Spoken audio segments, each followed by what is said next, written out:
From this it appears that it is necessary for God to be everywhere and in all things. For the mover and the motion must be at the same time, as the Philosopher proves in Physics 7. But God moves all things to his own operations, as has been shown. Therefore it is in all things. Again, everything that is in a place or in anything whatsoever happens to it in some way. But an incorporeal thing is said to exist in something according to the contact of power, when it lacks dimensional quantity. Thus, therefore, an incorporeal thing is related to the fact that it is in something by virtue of its power, just as a corporeal thing is related to the fact that it is in someone by dimensional quantity. Now, if there were any body having an infinite dimensional quantity, it would have to be everywhere. Therefore, if there is any incorporeal thing having infinite power, it must be everywhere.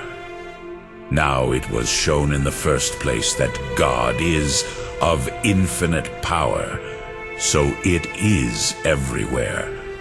Still, as a particular cause is related to a particular effect, so a universal cause is related to a universal effect.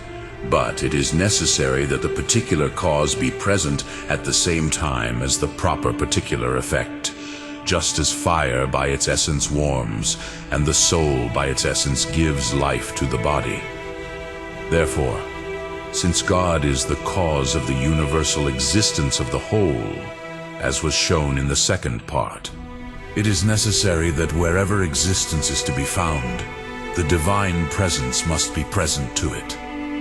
Further, whatever agent is present only to one of its effects, its action cannot be diverted to others except by means of it, because the agent and the subject must be together, just as the motive force does not move other members except by means of the heart. If then God were present to only one of his effects as the first mover, that which is directly moved by him, it would follow that his action could not be diverted to another except by means of him. But this is inconvenient, for if the action of an agent cannot be derived from another except by means of some first, it must be proportionally responded to the agent according to all his power. For otherwise the agent could not use all his power, as we see that all the movements which can be caused by motive power heart. Now there is no creature by which whatever divine power can do can be accomplished, since the divine power infinitely exceeds every created thing, as appears from what was shown in the first place. It is therefore inappropriate to say that the divine action does not extend to other things except by means of the first one. He is therefore not present in only one of his effects, but in all of them. For by the same reasoning it will be thought if someone says that he is in some, and not in all, because however many divine effects are accepted, they will not be able to sufficiently fulfill the execution of the divine power. In addition, it is necessary that the active cause be at the same time as its immediate and immediate effect. But in every matter there is some immediate and immediate effect of God himself. For it is shown in the second that only God can create. Now in everything there is something which is caused by creation.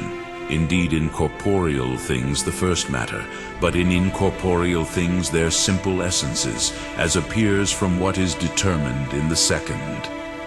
It is therefore necessary for God to be present in all things at the same time, especially when he has brought forth things from non-being into being, and keeps them continually and always in being, as has been shown.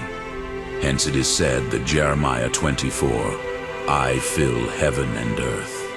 And in the Psalm, if I ascend into heaven, thou art there, and if I go down to hell, you will come. By this means the error of some who say that God is determined in some part of the world, for example in the first heaven and in the part of the east, whence the beginning of the movement of heaven is excluded. However, their statement could be supported if it were accepted, of course. Namely, that we do not understand that God is confined to some determinate part of the world, but because the principle of all bodily motions, according to the order of nature, begins from some definite part, God moving. For this reason also in the sacred scriptures God is said to be specially in heaven, according to the words of Isaiah 66:1, "Heaven is my seat," and in the Psalm, "Heaven is the Lord of heaven," and so on. But from the fact that apart from the order of nature, even in the lowest bodies God works something which cannot be caused by the power of the heavenly body, it is clearly shown that God is immediately present not only to the heavenly body, but also to the lowest things. But it is not to be considered that God is everywhere in such a way that he is divided by local spaces, as if one part of him were here and another elsewhere, but the whole is everywhere. For God, being absolutely simple, lacks parts, nor is it so simple as a point, which is the limit of a continuum, and for this reason has a determined position in the continuum. Hence, one point cannot be indivisible except in one place. But God is indivisible, as if existing entirely outside the continuous genus. Hence he is not determined to a place, whether great or small, from the necessity of his essence, as if he ought to be in some place, since he himself was from eternity before every place. But by the immensity of his power he reaches all that is in place, since he is the universal cause of being, as has been said. So therefore he is whole wherever he is, because by his simple power he reaches all things. However, it is not to be estimated that it is thus mixed in things as in things, for it was shown in the first that it is neither the matter nor the form of anything, but it is in all things by way of agent.